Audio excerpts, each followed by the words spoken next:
भक्तों, चाहे मर जाना, लेकिन खरमास महीने में महिलाएं भूल कर भी ना करें ये 5 काम, वरना घर हो जाएगा बर्बाद और माता लक्ष्मी हो जाएंगी।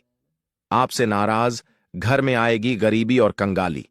अगर महिलाएं इन गलतियों को कर बैठीं तो समझो घर की सारी सुख समृद्धि चली जाएगी, दरिद्रता का साया छा जाएगा और मां लक्ष्मी का कोप ऐसा बरसेगा कि सालों तक घर में धन का नामो निशान नहीं रहेगा।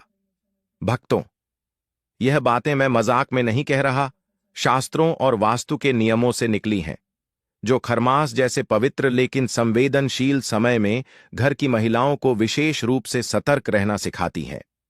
आज के इस वीडियो में हम बहुत ही विशेष विषय पर बात करेंगे जो आपकी जिंदगी बदल सकता है।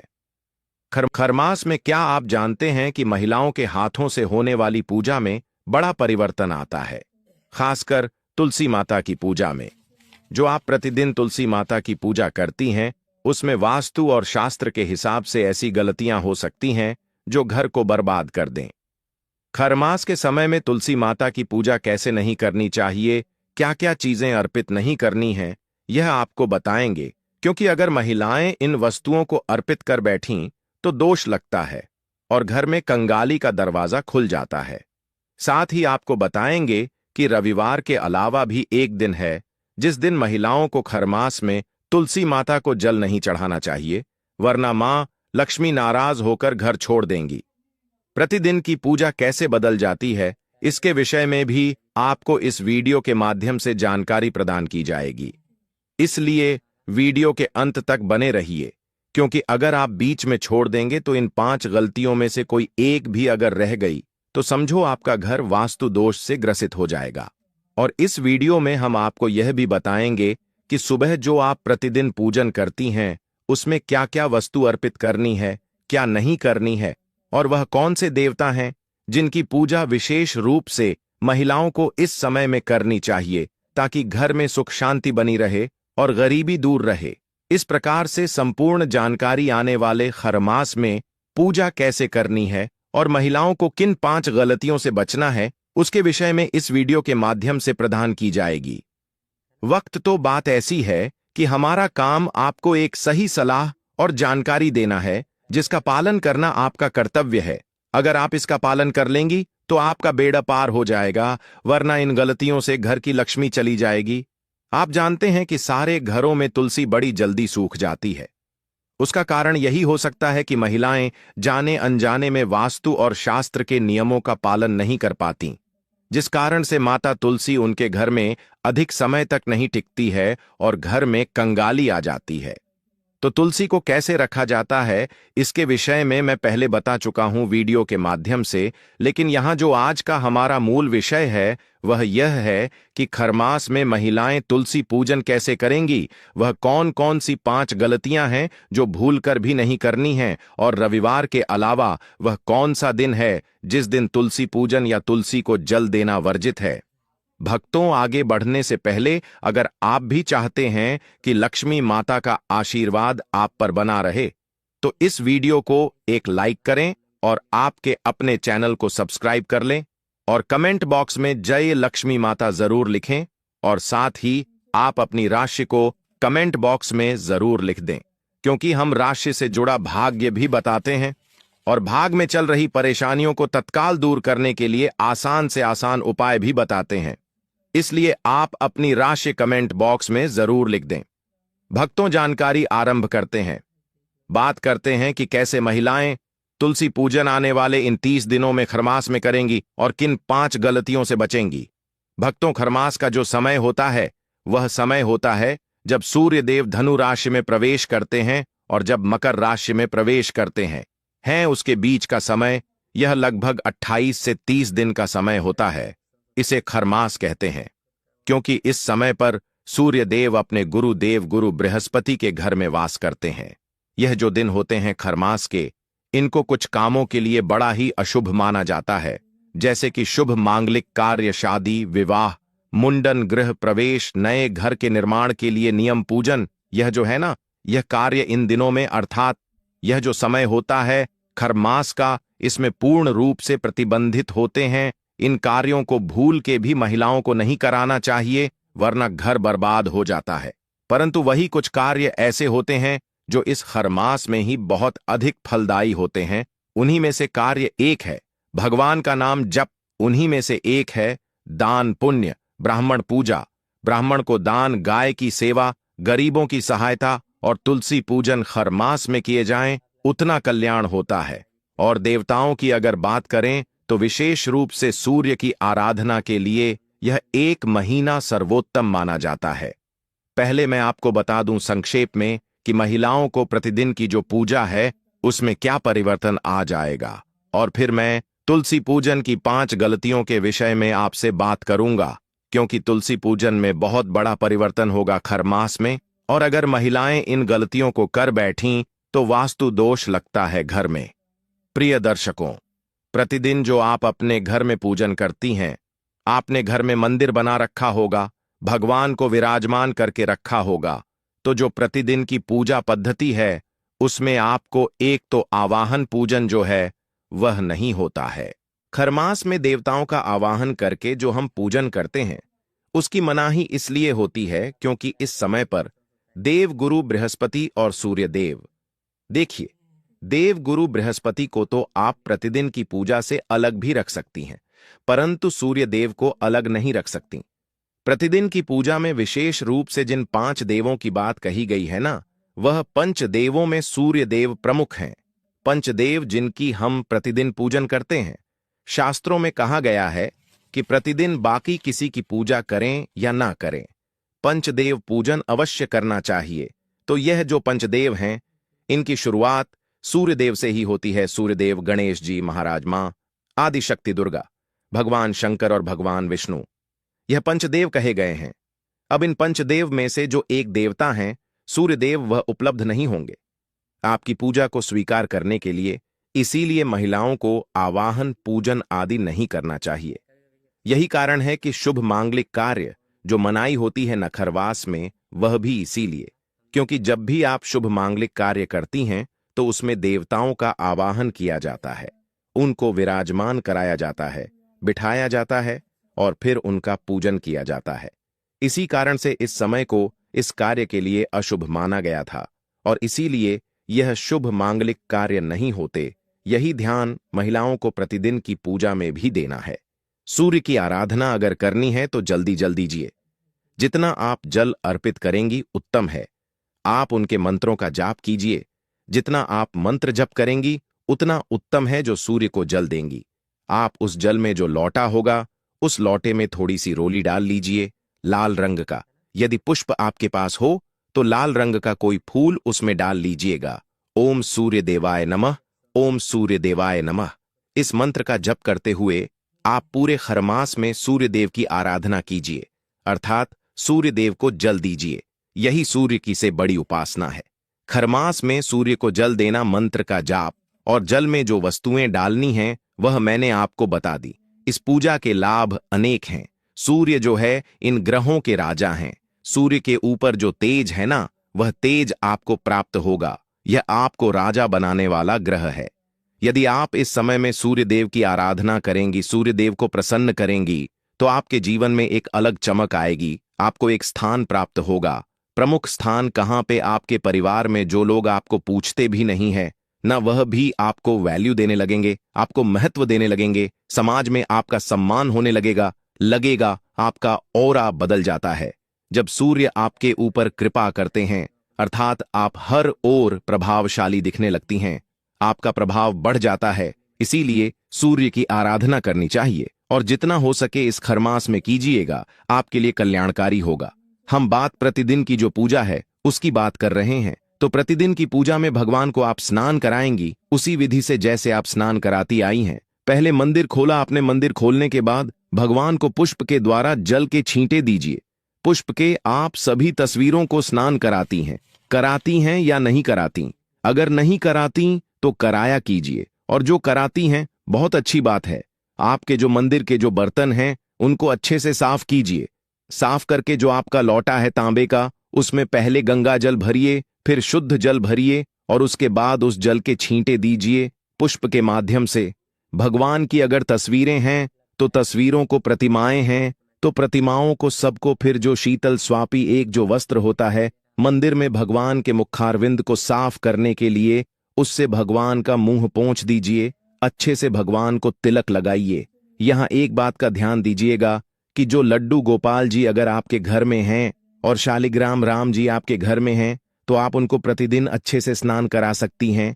किसी पात्र में रखिए उनको और अच्छे से जल से स्नान कराइए। उस जल का आप पान कर सकती हैं और उसे थोड़ा सा अवश्य ही अपने मस्तक पर लगाएं। उनका जो पादोदक है या चरणामृत है, यह बड़ा कल्याणकारी होता है। प्रतिदिन ये आपके घर में बनना चाहिए। पूरा परिवार अगर इसका पान करें थोड़ा थोड़ा तो बहुत कल्याणकारी है। आपको अवश्य पीना चाहिए और थोड़ा अपने मस्तक पर भी अवश्य ही लगाना चाहिए। अगर आपके घर में लड्डू गोपाल जी हैं, शालिग्राम जी हैं, तो उनको स्नान करा के, उनको जब आप स्नान करा रही हैं तो आप शंख से, यूं तो मार्ग में बहुत अधिक कल्याणकारी था वह, लेकिन यह कुछ चीजें ऐसी होती हैं जो 12 महीने बड़ी प्रभावशाली होती हैं। भगवान को जब भी भगवान विष्णु को अर्घ्य दें, स्नान कराएं, शंख के माध्यम से कराएं, तो वह अधिक पुण्यदायी कहा गया है। और अगर आप करा सकें तो बड़ा अच्छा है, आप कराइएगा। अन्यथा जैसे भी आपको जल से स्नान कराना है वैसे स्नान कराइए, अच्छे से पोंछ दीजिए। आप भगवान को तिलक लगाएंगी। ध्यान दीजिएगा कि सभी भगवानों को आप चंदन से तिलक लगा सकती हैं, चंदन से लगा सकती हैं, लेकिन जो देवियां हैं उन्हें चंदन से नहीं लगाना चाहिए। उन्हें रोली कुमकुम आदि से तिलक लगाना है। रोली कुमकुम आदि का ही तिलक आपको सभी देवियों को लगाना है। चाहे माता पार्वती की आपका प्रतिमा है, चाहे मां शहरों वाली की है, दुर्गा माता, मां लक्ष्मी, जो भी देवी स्वरूप आपके मंदिर में हैं, उन सभी को तिलक लगाएंगी। आप रोली कुमकुम का चंदन नहीं लगाना। देवताओं को आप रोली कुमकुम का तिलक लगा सकती हैं, चंदन भी लगा सकती हैं। भगवान शंकर को रोली कुमकुम नहीं, केवल चंदन ही प्रिय है, इसीलिए उनको केवल चंदन का तिलक लगाइएगा। तो प्रिय भक्तों, आपको चंदन लगाना है। गोपी चंदन, गोपी चंदन सर्वोत्तम बताया गया है शास्त्रों में। भगवान को गोपी चंदन लगाइए, द्वारका की मिट्टी से बना होता है। तो यहां पर एक बात क्लियर की मैंने कि चंदन लगाना है। भगवान जो भी हैं उनको, देवी स्वरूप जो हैं, उनको रोली कुंभक कुंभ ही लगाना है, चंदन नहीं। और भगवान शंकर को रोली कुंभक कुंभ नहीं, केवल चंदन लगाना है। इस बात का आप ध्यान रखिएगा। उसके बाद पुष्प अगर आपके पास है तो भगवान को पुष्प अर्पित कीजिए। माला है तो माला पहनाइए। शालिग्राम जी हैं या लड्डू गोपाल जी हैं, अगर संभव है तो प्रतिदिन एक तुलसी का पत्ता अवश्य अर्पित कीजिए। उनको एक तुलसी का पत्ता जरूर चढ़ाइए उनको, और उसके बाद आप भगवान की आरती कीजिए। प्रश्न उठता है कि पंडित जी आरती कौन सी करनी चाहिए?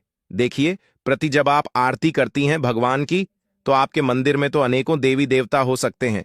भगवान शंकर भी होंगे, भगवान विष्णु भी होंगे, हनुमान जी भी हो सकते हैं, माता रानी भी हो सकती है, लड्डू गोपाल जी भी हो सकते हैं, शालिग्राम जी भी हो सकते हैं, अन्य देवी देवता भी हो सकते हैं। इसीलिए आपको आरती करनी चाहिए।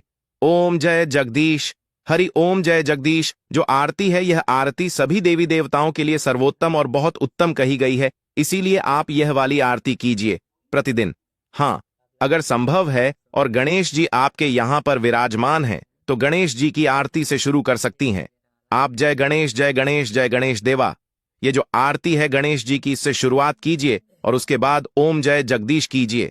और अगर संभव नहीं है तो केवल ओम जय जगदीश हरि से ही सभी देवी देवताओं की आरती संपन्न की जा सकती है। आरती कीजिए। आरती के बाद शीतलीकरण करना है। शीतलीकरण कैसे करते हैं? जल लीजिए, में चारों तरफ घुमाइए और छोड़ दीजिए।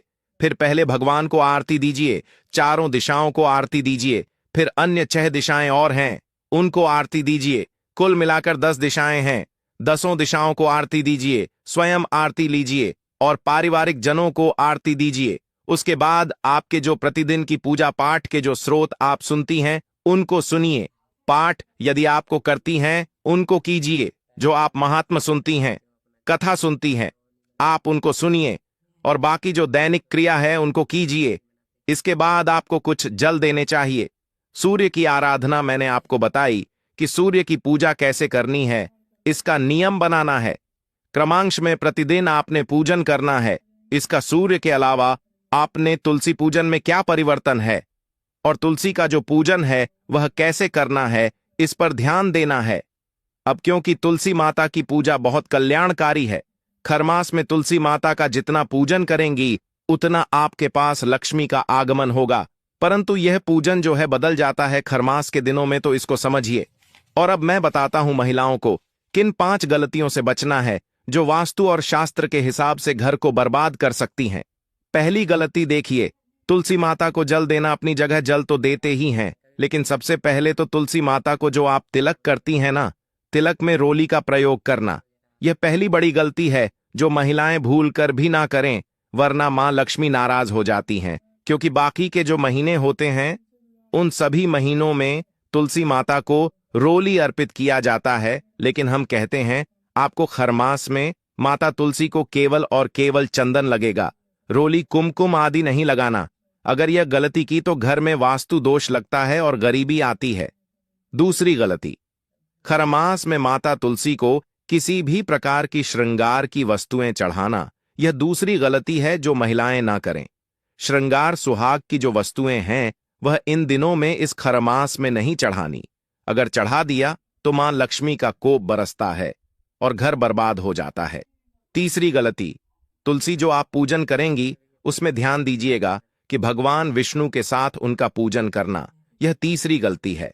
बाकी सभी समय में आप देखती हैं कि भगवान विष्णु के साथ, भगवान शालिग्राम के साथ माता तुलसी का पूजन होता है, पर यह जो समय आता है खरमास के दिनों में, माता तुलसी का पूजन भगवान विष्णु के साथ नहीं होगा, अकेले उनका पूजन करना है। और इसीलिए रोली कुमकुम का प्रयोग नहीं और श्रृंगार की वस्तुओं का प्रयोग आपने नहीं करना है। यह बड़ा परिवर्तन है।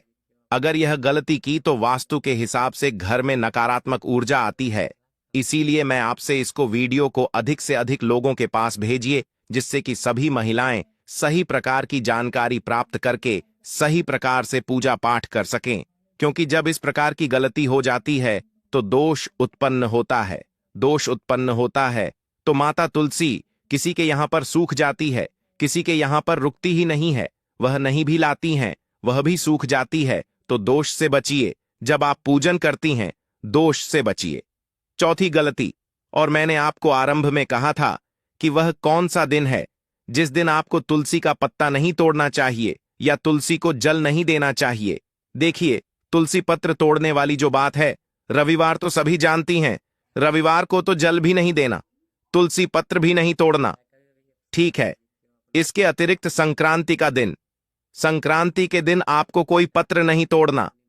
तुलसी का संक्रांति के अलावा, रविवार के अलावा द्वादशी को नहीं तोड़ा जाता, पूर्णिमा को नहीं तोड़ा जाता, अमावस्या को नहीं तोड़ा जाता। यह वो दिन है जब आपको तुलसी पत्र नहीं तोड़ा जाता है। अगर इन दिनों में तोड़ दिया या जल दे दिया तो यह चौथी गलती है जो घर में कंगाली लाती है। अब आप कहेंगी हम तो प्रतिदिन चढ़ाती हैं, भगवान को कैसे चढ़ाएं? तुलसी पत्र पहले ही उतार के रख लीजिए, तोड़ के रख लीजिए। तुलसी पत्र 11 दिन तक खराब नहीं कहा जाता। आप एक कोई कटोरी, उसमें कोई कॉटन का कपड़ा लीजिए, सूती कपड़ा, उसको गीला करके रखिए और उसमें पत्ते रखिए, दीजिए। आप जितने दिन तक रखना चाहें रख सकती हैं, खराब नहीं होंगे। वह मंदिर में रखिए, उनको सूखेंगे भी नहीं क्योंकि गीला कपड़ा रखा होगा। गीले कपड़े में उनको लपेट के रख दीजिए और वह पत्र आप भगवान को अर्पित कीजिए। तो इस प्रकार से आपने तुलसी पत्र जो है वह प्रयोग करने हैं। ध्यान दीजिएगा कि तुलसी माता पर दीपक का बड़ा विधान है। प्रतिदिन शयन काल को दीपदान अवश्य करना है। पूरे खरमास में तुलसी के दीपदान के बहुत अधिक महत्व है, इसका फल बहुत अधिक है। इसीलिए खरमास में प्रतिदिन तुलसी का दीपक जलाइए। चाहे आप तेल का दीपक जलाएं, चाहे आप घी का दीपक जलाएं, दीपक आपने अवश्य जलाना है। यह दीपदान बड़ा ही कल्याणकारी खरमास में कहा गया है। तो तुलसी पूजन में जो परिवर्तन था मैंने वह बताया। आपको दीपक जलाना है यह बताया, आपको जल कब नहीं देना है यह भी बताया। 5वीं गलती, अब बात करते हैं वह कौन सा दिन है। रविवार के अलावा जिस दिन आपको तुलसी माता को जल नहीं देना है, खरमास में मंगलवार के दिन भी तुलसी माता को जल देने से बचना, तुलसी के पत्र तोड़ने से बचना चाहिए। मंगलवार के दिन खरमास के लिए है, केवल यह दिन। इसमें भी अगर आप जल दे दिया या पत्र तोड़ लिया तो यह 5वीं गलती है जो वास्तु के हिसाब से घर की दक्षिण दिशा में दोष पैदा करती है और कंगाली आती है। अगर आप बचेंगी तो अधिक कल्याणकारी रहेगा। इस प्रकार से आप इन सावधानियों को बरतते हुए तुलसी माता का पूजन कीजिए, बहुत कल्याणकारी रहेगा। भक्तों, खरमास में तुलसी माता का पूजन बहुत अधिक पुण्यदायी है, पर परिवर्तनों के साथ जो परिवर्तन मैंने बताए हैं उनका पालन आपने अवश्य करना है। गलतियां नहीं करनी हैं, इसका ध्यान दीजिएगा और जितना हो सके पुण्य कमाइए, क्योंकि जो खरमास आ रहा है ना, कि केवल और केवल आपको पुण्य देने के लिए आ रहा है, आपके दिनों को संवारने के लिए आ रहा है, शुभ मांगलिक कार्य नहीं, परंतु भगवान की आराधना के जो पूजन है, अर्थात जो प्रतिदिन की भगवान की पूजा है, मंत्र जाप है, दान पुण्य के कार्य है, यात्राएं हैं, गंगा स्नान है, पवित्र नदियों का स्नान है, यह खूब होगा। तो इन बातों का ध्यान दीजिएगा। बात करते हैं कि यह खरमास है कब से कब तक और कब यह तुलसी पूजन का नियम लागू रहेगा, कैसे प्रतिदिन की पूजा कब से कब तक यह बदली रहेगी। तो प्रिय दर्शकों, इस वर्ष 2025 में खरमास की शुरुआत हो रही है। 16 दिसंबर से 16 दिसंबर को खरमास लग रहा है और यह 14 जनवरी तक रहेगा। 14 जनवरी को जब मकर संक्रांति आएगी तो खरमास समाप्त होगा। तो 16 दिसंबर से और 14 जनवरी तक इन नियमों का ध्यान रखें और तुलसी पूजन करें, खूब पुण्य अर्जित करें। बाकी प्रतिदिन की पूजा पाठ करें, खूब पुण्य अर्जित करें। अगर नियम बना सकती हैं तो पूरे खरमास में प्रतिदिन ब्राह्मण को भोजन कराने का नियम बनाएं, उसका पुण्य भी बहुत अधिक कहा गया है। अन्यथा जितना हो सके दान पुण्य करें, कल्याणकारी है। प्रिय भक्तों, आशा करता हूं कि आने वाले खरमास में तुलसी माता की पूजा कैसे करनी है, किन 5 गलतियों से महिलाओं को बचना है और किन बातों का ध्यान रखना है। भक्तों, यह तमाम जानकारी जन रुचि को ध्यान में रख कर दी जा रही है। वास्तुशास्त्र के उपाय को अपनी आस्था और विश्वास पर आजमाएं। हमारा चैनल इस वीडियो के द्वारा किसी भी प्रकार का कोई दावा नहीं करता है। आज की यह जानकारी अगर आपको पसंद आई हो तो इस वीडियो को एक लाइक करके आपके अपने चैनल को सब्सक्राइब कर लें और बेल नोटिफिकेशन को